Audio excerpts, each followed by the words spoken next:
Nicotine salts, nic salts, what are they, how are they used, and how are they different from standard nicotine e-liquid? Well, you've come to the right place. We're going to take a look at them, how they compare to standard nicotine e-liquid, and how they can be used.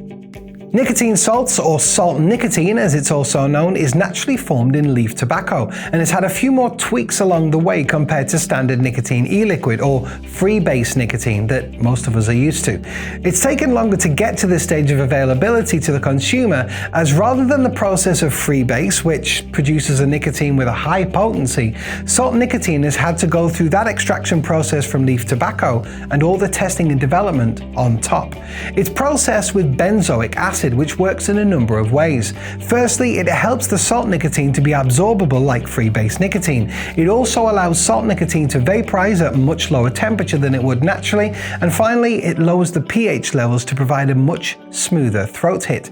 Hence the time it's taken in development to get it just right.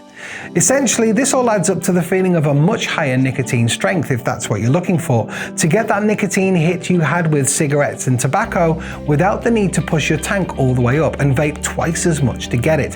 It also avoids a really harsh throat hit in the process. If you were used to the likes of a 24 or even a 36 milligram strength e-liquid prior to TPD legislation, you could find that a 12 or 18 milligram liquid with nic salts could get you a similar hit. In fact, salt nicotine is not recommended for high wattage devices due to how efficient it is at delivering nicotine. It's also not recommended for sub-ohm vaping. The jury is still out somewhat with regards to that last point about sub-ohming, with vapors coming down on both sides of the fence, some saying you really shouldn't sub-ohm nic salts due to their relative potency to free-base nicotine, while others are reporting they prefer it in the sub-ohm tank. Whichever way you plan to vape it, we would recommend you use a mouth-to-lung tank with at least a 1 ohm coil to begin with. This is mainly as you can gauge the strength much more effectively this way at first. Just try it out in a Nautilus 2 or even a cheap CE4 initially, just to see how it feels for you before venturing into trying it out in a more powerful setup. As the nicotine hit is much smoother than with standard nicotine e-liquid, you can vape a considerably higher nicotine strength with the same level of comfort. This can help if you find you're going through a lot of e-liquid, and a result can drastically reduce the amount of liquid you vape on a daily basis.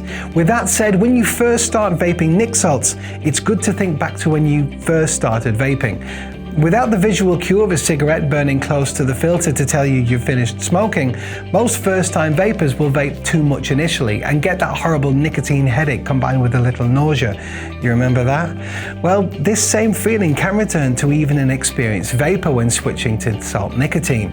With that in mind, as well as starting off with an MTL tank, it's best to take it slow and leave between 5 and 10 seconds between vapes to allow that nicotine time to absorb and for the body to catch up, so you know when to take a break. Just like if you hit an all-you-can-eat buffet at 100 miles an hour and you get to the point where you're actually full 10 minutes before you stopped eating.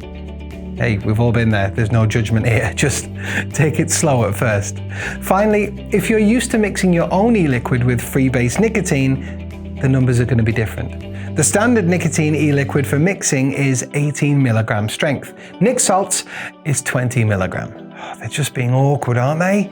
I know, you've just got your head around everything with regards to ratios, and you've watched our nicotine mixing guide, and now this salty spanner is thrown into the works. But fear not, we have got your back.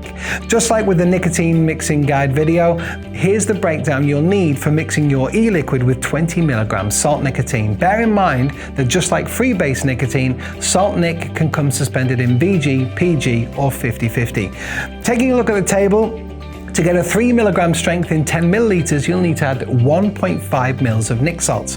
For a 6 milligram strength in a 100 ml bottle, it would be 30 milliliters of nic salts. And 450 milliliters of salt nicotine in a 500 milliliter bottle will give you 18 milligram nicotine strength. So that's how nic salts differ to the standard nicotine e-liquid or free-base nicotine, how to mix it, and how to use it.